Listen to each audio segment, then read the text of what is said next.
Now let's move to what seems to dominate the news. Gosh, I wish I didn't have to go here, but I do. And it's all over the country. It's spelled C-R-I-M-E. It's another plank in my platform that I'm going to do something about. How many of you regularly say, if I could afford it, I would leave this city? Well, you won't have to leave. If I'm your mayor, you'll be happy to stay here. You'll brag about it. Politicians lament that illegal guns are the problem. Just get rid of them and we vanquish our problems. No more violent crime. Well, that's wrong. It is more complex than that. Sociologists postulate this. When people see no future, no means to gainful employment, then hope dies, and soon the spirit soul dies, and the hands of crime attaches to them and says to them, I got your back. I'm your answer. It's appalling that most violent offenders are ages 13 through 22 years of age. What went wrong? Where are the mentors? We must demand that our law officials solve violent crimes at a higher rate than they do now. Less than 50% of black-on-black violent crime is ever solved. That means that these criminals just keep killing people or whatever they do. And so the data is skewed one way. To attract law officers who want to be policemen to all of our citizens, I will raise their salaries by 10 to 15%.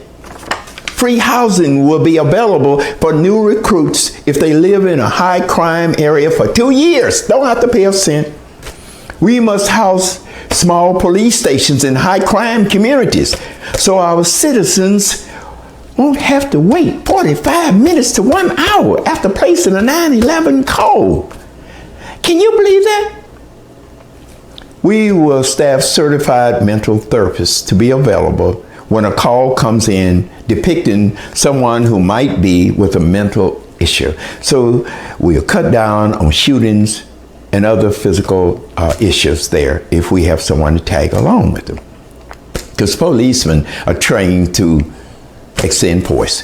I would no longer allow policemen and other law officials to use official vehicles for their own personal transportation back and forth, and we won't have this. If this happens, we put an end to this here, we would save fuel and maintenance on those vehicles.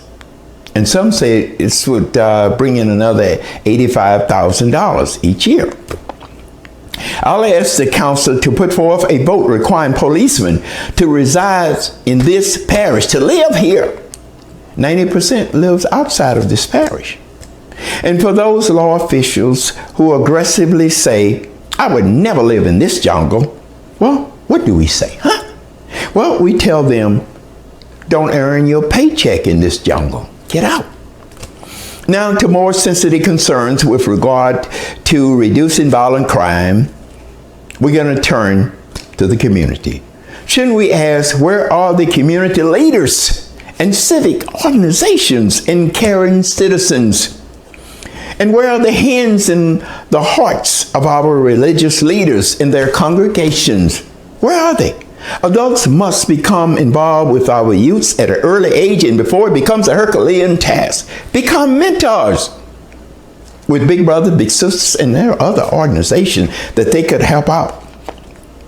Centers could be established for young people for visitation after school and on weekends, and they could feature such things as education, tutoring, computer programming, and mentoring and counseling. And there are also so many other things they could do. And these programs and activities would be funded with federal grant money, which are just waiting to be procured. But we all know this now, that our unguided young people will not be saved with prayers and sympatheticness alone. You must become a guiding light, become a mentor to them. Finally, this challenge has never been tested and done before, but I think it can be realized. I'm going to ask the city council to give me permission to put a surcharge